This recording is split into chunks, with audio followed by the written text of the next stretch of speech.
You standing and being raucous? No, I'm actually sitting down, getting ready, and hoping to bring it for y'all. Well, you will.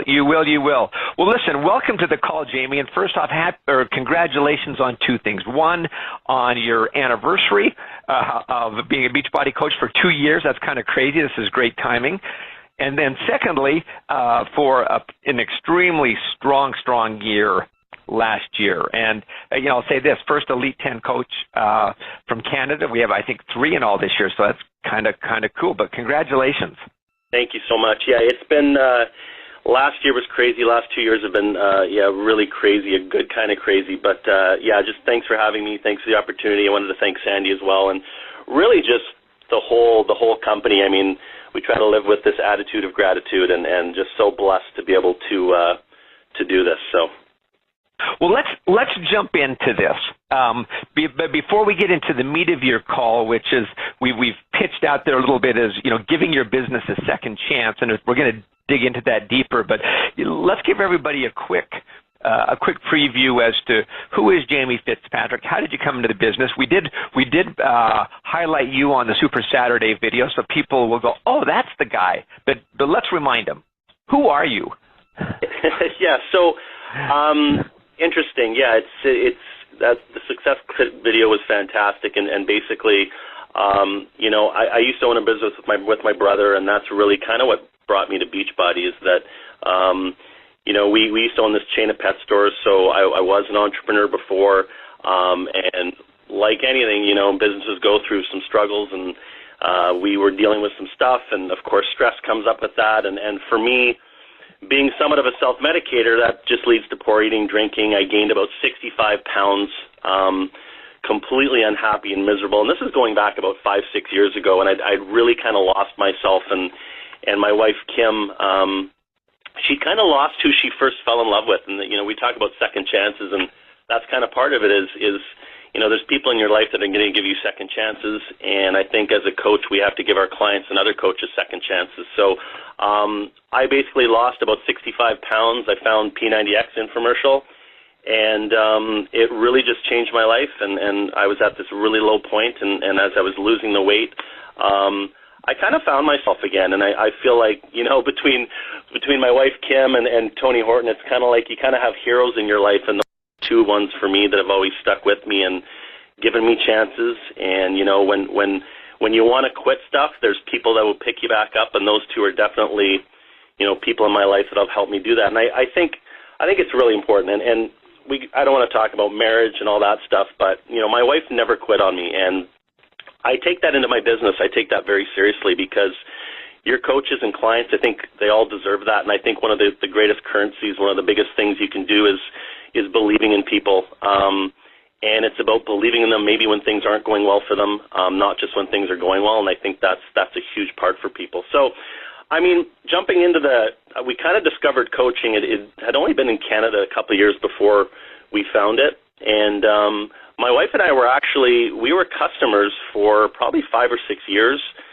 We were Shakeology drinkers, but honestly, we had no accountability. We didn't have any structure or support. We didn't know about accountability groups. We were both, prior to coaching, we were both living the corporate rat race. We built this business both with full-time jobs. We both worked the business, and we had these jobs that basically it took us, we were probably 3 or 4 hours every day away from our kids. We have 2 young kids, so we would go and work at our jobs, and I remember stories of that. I remember my son one day he was sick at school and calling, telling the teacher to call mom or dad, and I remember calling Kimmy, like, where are you? Because we're all over the place because our jobs required travel, and we were both about 3 hours away from the school, and that was kind of a turning point for us where we knew something had to change. We knew we weren't living our passion, and more than anything, we weren't living the life that we had sort of mapped out for ourselves. And I remember one night we were exhausted as usual. Our kids would have to go into after-school care, and we'd pick them up fairly late, and just sitting on the couch and just looking at Kim and saying, something has to change. And go ahead, Jeff. No, I'm. Oh, sorry. Sorry, we must have some more feedback. Than anything, I remember just thinking that I wanted something more for my wife. She she'd stuck with me through my past businesses and struggles and never quit on me, and I wanted her to have a choice of what she did every day, and that was kind of a burning desire behind signing up as a coach. Obviously, we were into health and fitness, and we love people, and I think you can't do this business without loving people. But more than anything, I wanted to give her the chance of doing something that she was passionate about every day. So, well, you know what? I was just going to say one thing you mentioned right up front was, you know, giving people a second chance and hanging in there with your clients. And you think the piece that differentiates us from so many others and what makes the network unique is just that, is people are looking to someone else to help them, to provide a second chance and to show them how to find some success. So in a lot of respects, as a coach, you could put that in your job title, in your job description. So anyway, I didn't want to disrupt the flow, but that just hit me as that's what we do. So keep this going. Yeah, we've all had people who have never quit on us, I think, in our life, and that's how we view our coaching business, is you just can't quit on people. And that's why you keep inviting people to the opportunity. That's also not quitting on them, right? And so it's funny. So I signed up, I guess it was like January 29th, 2015. I signed up as a coach under Miguel as my upline coach, and I felt like I was applying for a job, and I emailed him. He literally called me within 30 seconds, and I was like, wow, that was quick. And he said, you sounded serious, and I was. And here's the thing, and I want this to be clear to people, is like, I think, you know, like most businesses and new ventures, we let fear get the best of us. And when I signed up as a coach, I just remember going into the back office, and I remember I was added to all these Facebook groups, and I was trying to consume all this information at the start. And for me anyway, it was very overwhelming to me at the start. And I literally looked at my wife, and I was like, I'm not sure I can do this. I said, I'm not sure this is for me. It's like way too much information, and it was really overwhelming at the start. And I remember that feeling, because I think it's important. I remember that with the new coaches that come on board for us and the new clients, because it can be overwhelming for both of them. So, and of course, my wife's usual fashion, she just, you know, she said, you can't quit. You haven't even tried yet. You have to see this through. And I saw it through, and you know, that kind of, I guess the topic that I want to talk about is you, like you said, Jeff, you can't quit on people. It is the greatest currency, is belief in people and belief in what you're doing. And you know, I think some people also forget that we all start with zero challengers, zero coaches, no Success Club points. You know, I was overwhelmed and fearful, and maybe some of that requires a little bit of grit to get through and support. But I just knew if we had big dreams, and I knew that, you know, our desire to change our circumstances, it had to be greater than our acceptance to stay in the same place. So we just pushed. Say that one more time. That was good, but it may have slipped past a few. Yeah, I think your desire to change your circumstances has to be greater than your acceptance to stay in the same place. And that's what it was for Kim and I, and that kind of pushed us forward. You know, I remember when we started, we had people who laughed at us when we told them what we were doing. You know, you're going to have the naysayers, and the bottom line for us was that when we bring new coaches and new clients on board, we give them permission. Like, there's a lot of new information, and I almost give them a permission to get overwhelmed. It's like, yeah, you're going to get a little bit overwhelmed at the start, and that's normal, but that's okay. It's like you have to give people permission that what they're doing, you know, it is going to be hard at first. You know, I have this theory that, like, the beautiful successes of life, they're on the other side of fear. They're on the other side of doubt. Yeah, they're on the other side of hard work, but if you can make it through that, some beautiful stuff will happen. You know, my wife and I always talk about, too, is allowing people to rent space in your brain. And that's just the opinion of other people. You can't let them rent space in your brain. And you also can't let, you know, we all have a couple voices in our head, at least I do. You know, one is telling me you can do this, you're capable of anything. And then there's sometimes the other voices that sneak up on us and say, you know, it's that self-limiting belief and doubt. And you kind of have to keep doing personal development. And that's why we preach it so much about PD, is like, that kind of kicks those other people out of the house that you don't want in there, and it allows for more time and space for the person that believes in what you're doing, which is yourself. And that's why PD is so important. And the other thing we've done is we've kept our business really simple, and that's my first piece of advice for people is don't overcomplicate this. Yeah, there's lots of moving pieces and parts, but keep it really simple for yourself. Like, we built this business with no website. We don't really blog or forums or anything like that. I think those are really important. Don't get me wrong. They'll maximize and 10x what you're doing in your business. But you can keep this really simple and be really effective, you know. And the first thing I did as a coach is I told my why. And I didn't make it a surface why. I got really emotional and deep. And your why doesn't have to make you cry, but I remember writing mine out the first time, and when I was about to post it on Facebook is I broke down a few times when I was writing it out, and that's kind of how I knew I thought it would be effective for people to hear. I remember my first why post was March 7th, 2015, and it kind of launched my business.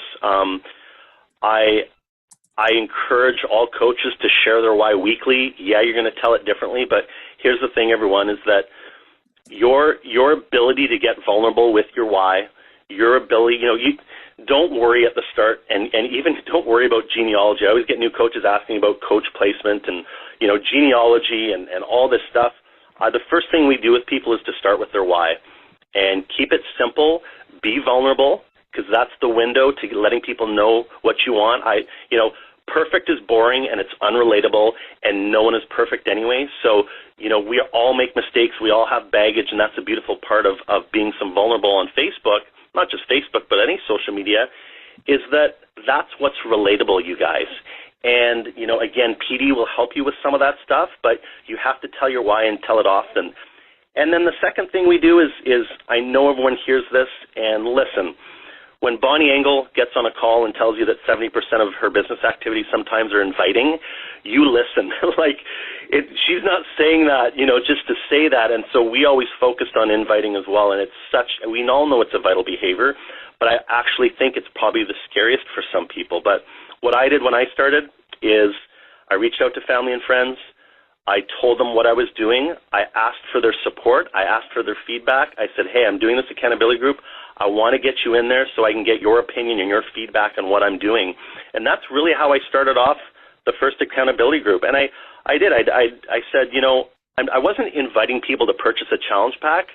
After I posted my why, I would say to people like, hey, go check out my page. I just posted my why. Is this something you think you'd want to be part of? Because I would do a call to action at the end where I'd invite them to the challenge group. And I wasn't inviting people to purchase a challenge pack. I was inviting them to join me on my journey of what was going on. And I wanted to share what this company and the programs had done for me. And that really seemed to resonate with people. It wasn't about selling. It was about sharing what I was doing. And so that's how I did my initial invites. And I still do it to this day. I'll invite people to come look at my page, see what we're all about. You know, what do you think of my why? Does that relate to you? Is this something that maybe could help you in your life? So that was really important. And then, hey, Jamie, can I just stop on and ask one question? Because I think this is really key for every coach to hear. But when you cited Bonnie Engel on this 70% inviting and talked about keeping the business simple, if you were to share, here's where I spend the majority of my time to drive my business right now, would that mirror that 70%? Is that where you spend the bulk of your time? How would that compare? I would say for me, I would say it's probably about 50 to 60% of my time is on inviting. Sorry, Bonnie, I know I got to get that up there. But, and then, yeah, I would say it's still probably 50%, 60% is just straight inviting. I commit, you know, at least probably, and, you know, this business, you do your time where you can, at least probably an hour a day strictly on inviting.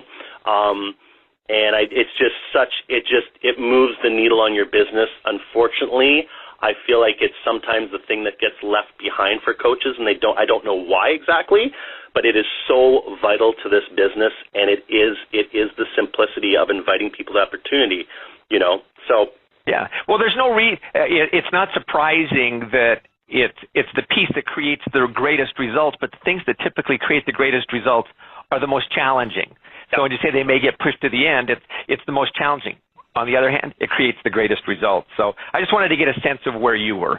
Yeah, no, absolutely. It's a huge, and we pour that into our team about inviting, you know, and I know coaches probably get tired of hearing about it, but that's the window. That's the window to this business, and it's such a beautiful thing when, you know, we all get those messages, and I know a lot of coaches that you get those messages from people, thanking you for what they've done in their life, and what a shame it would be if, the fear of inviting people would stop you from impacting other people's life, and that's how I look at it every day. And of course, our initial challenge groups, we pour also our heart and soul into our challenge groups. My wife does an amazing job in the groups as well. And, we just simply want people to get the most unbelievable experience. When they come out of our challenge group, we want them to be a changed human being. Yeah, weight loss is a byproduct, but we want them to be a different person and think differently and feel better about where they're going in their life. And that's really the sort of the mission behind that. And that's been a huge part, because like anything, if people love the experience in your challenge group and you really commit to it. Now with Facebook Live, it even gives you more access to people, and it allows them to really get to know who you are. That's going to lead to referrals and people just sharing the opportunity and stuff. And so between sharing your why, which I think is a constant thing, and doing your inviting, you guys, you have to be so consistent with that. And then running those challenge groups that are going to have an impact on people's lives. I know this is basic and knowledge information, but I really feel like this business can be very simple. And I think what we've done in the 2 years, we've really simplified the business and stuck to those core vitals. And it's kind of, it's taken us to where it's taken us to. So, I think more than anything, I think our business is obviously built on consistency, a lot of effort, a lot of work. We were simply willing to sacrifice the stuff that wasn't moving our business forward, and I think sometimes that's the toughest part. What may not be so simple is to what needs to be sacrificed, and you really have to decide what you want out of this opportunity. And I mean really decide. Like, don't just verbally say, oh, this is what I want. Like, get into your soul and decide what you want out of this opportunity. And it can be anything. We all have different goals. That's cool. But whatever you decide, make sure your actions match that. From day one, we had this vision of changing our life. We didn't need new cars. We don't need stuff. We really just wanted some freedom in our life, and we wanted to be closer to our kids. And, when our kids would go to bed at night, we'd work. And we were just willing to sacrifice to move that business forward. It's like my wife with me. Don't give up on people. Clients, that's why you have to reinvite people, because that's you not giving up on those people. Don't give up on your coaches, and certainly don't give up on your partner, and don't give up on yourself. It's funny because I've really gone through this transformation in the last 5 or 6 years, and Kim's grandmother, she always jokes with me that Kim married these two different people. She's like, you're so much more handsome than when Kim married you. I'm like, I think that's a thank you, but I'm not sure. So, it's just... For some of us, it can only go one direction, Jamie. So. That's true. It's just the opportunity just brought so much happiness to our life, our marriage, our kids. And I put my wife through a lot over the last 5 or 6 years with our past business, and she saw the stress I went through, lots of tears, good and bad.